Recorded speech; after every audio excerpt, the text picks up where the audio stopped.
Yo, what's poppin', guys? You got your boy Nandra here. Welcome to another video. So for this video, this is gonna be a little bit of something different. So for a while now, like a while now, probably like I don't know, since like two or 3 weeks ago. I know a lot of you guys have been asking for like budget decks lists, for like budget decks you could like play and be like successful with both like on ladder or just for like dailies and whatnot. And initially, I did just want to just go ahead and make like 9 different aggro decks, but I decided not to. Thankfully, I should still have the skeleton for that if you guys still want that. However, I went ahead and I made like three different decks. Obviously I'll do more, but like I'm only gonna do more if people like show like an interest for this. Like for example, this gets like I don't know, like maybe it's like more than like 30 views or whatever. I'll go ahead and I'll keep doing more for the other like 5 classes I left out. Anyway, let's go ahead and get on right to it. Okay, so like I said, I did 3. I could have done more, but I decided not to. Alright, so this is like the neutral skeleton thing. So there's just like 28 cards that I feel like you could probably play in neutral, and there you go, you'd be like fine. For the most part, it's only like 3 golds and like 2 and like a bunch of silvers and like some bronze. So most of these stuff are all pretty good to have. Like for example, Grimnir, pretty splashable. Kai'Sa, pretty splashable. Liriel, super splashable. And Hector, super good. Angel of the Word, good. Happy Pig, good. And Holy Angel Teo, also good. So yeah. Like, so if you just like wanted to play like a neutral sort of thing, there you go. Here you go. It's pretty solid. For more, okay. So another thing I wanted to talk about is that like I know a lot of you guys you'll ask me about budget decks. In the future, could you please specify what your budget is before I go ahead and make the deck? Because like sometimes what's budget for me isn't quite budget for other people. Like for example, to me, something that's kind of budget and or workable, something that's like I don't know, like say 20 to 25 to like 25k vials or whatever. Just because like for the most part that usually means that you only have I don't know, that's like three or 4 legendaries. That's not like awful, or sorry, that's not like super like wallet, or at least it's not to me, but obviously for some of you guys it might be. So just go ahead and like specify. So the next deck is Sword. So this one, like I said, this one's slightly wallety, but thankfully when I go ahead and I make these budget things, like I usually try to pick the cards that are most splashable. This is why all the decks are all titled good stuff, because for the most part I pick all the cards that they're all like solid on their own, that you won't feel bad about like playing. They're not gonna feel bad at, oh well, why do I randomly have 3 bladed hedgehogs or whatever? I don't play Sword. Well, that's fine, because it's a silver and it's still a very good card on its own, and it goes into a lot of different decks. So you kind of get the whole buyback feature of that, like you make future investments while making a current investment, but you get to feel good about it because again, it'll go into multiple things. So I'm not really going to talk about the deck per se. Like this one's just like a sort of like toolboxy mid-range deck. I thankfully had like 2 games with this deck, which I'll go ahead and I'll show. I'm not going to make games for all of these decks. It just happened to be for this one because I had dailies at the time, so I figured I'd go ahead and play it. But yeah, like this it's pretty solid. You don't have to play the Ishpils if you don't want to, and you certainly don't have to play the Bahamut if you don't want to. However, I decided I wanted to play it just because like I like playing slower games, and these cards kind of help me play out slower games. In the event in which you wanted cards to replace it with, you could possibly do a 3rd Luminous Mage, maybe a 3rd Fangblade Slayer, and you could go ahead and just like go make it like more of an aggressive, but that still has a defensive backbone, sort of like mid-range. So the next deck is Blood.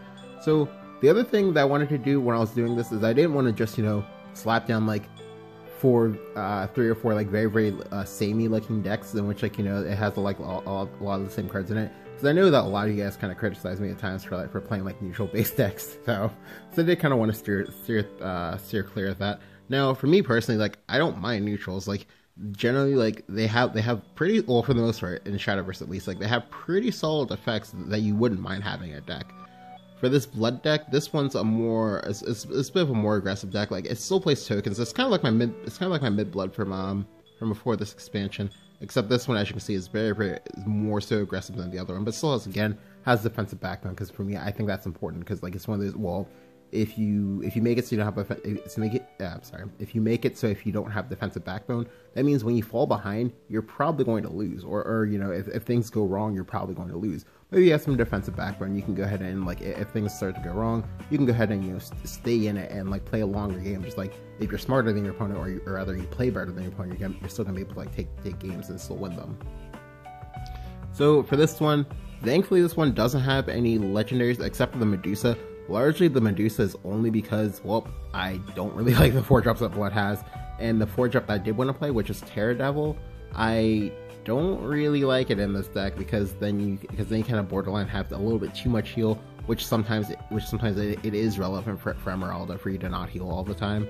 But oops. But yeah, like this one, it's more aggressive.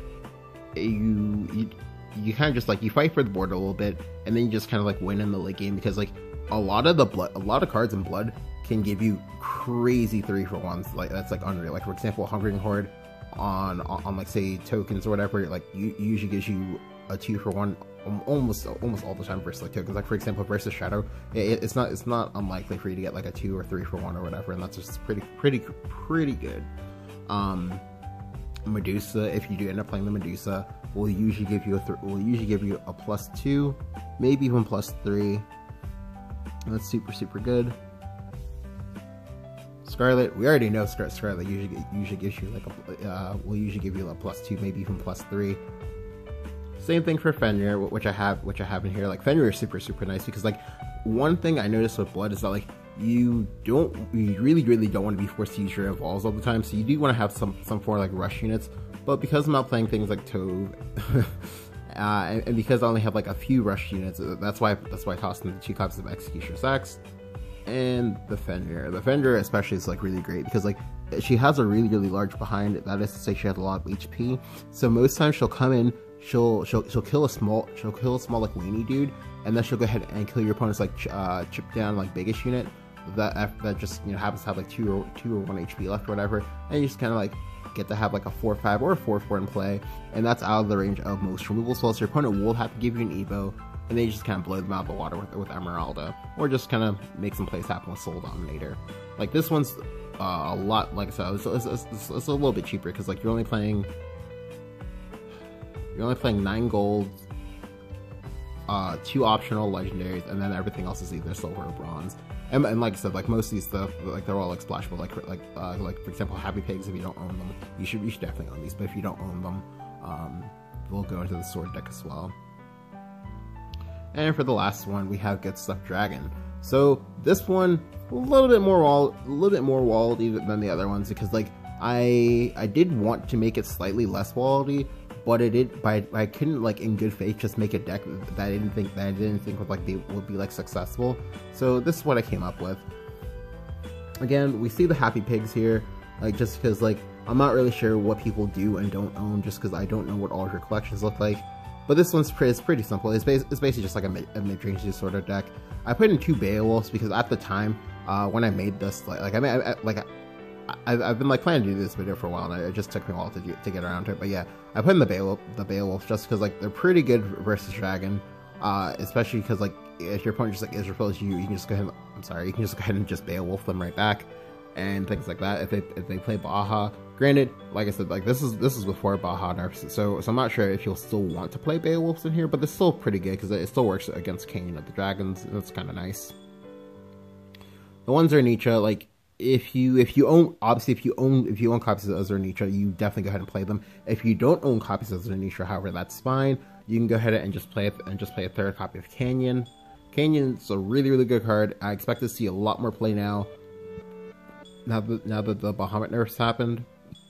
The one Oro, like, the Oro is pretty splashable. You're gonna play it in quite a few different dragon decks. You usually only play one of those, so thankfully, like, you have to, like, go ham or go crazy or craft any more than you already have if you do in fact have some. If you don't have some, I did think about this. Like, you can go ahead and you can use Ina's in place of some of the cards that you don't own as, like, the top end. Like, for example, you can also make the copies of Nietzsche a 2nd copy of Dragonic Singer if you wanted to, or replace the Baja, or even replace the Azutahaka, things like that. Yeah, like, these decks are all pretty solid. I've had like a few different friends of mine like testing them and whatnot, like, and they've had some success with it. So I definitely think that these are still pretty solid things you can play that like won't kind of like break your piggy bank of vials. Granted, like I said, the Dragon one is the most expensive one. I'll go ahead and try to tone it down if people like ask me to in the comments and whatnot. But yeah. So these are just, you know, some of the things that I just like work on all my spare time. I think I have one more. I don't remember though. I do not. Okay. But yeah. If you enjoyed the video, go and leave a like. Go and hit the subscribe button if you haven't. Let me know what you think about all these good sub decks down in the comments below. And if you have one that you'd like me to either play or showcase or something like that, I can go ahead and do that if you go ahead and you give me all the details. Thank you guys for watching, and I will catch you guys next time.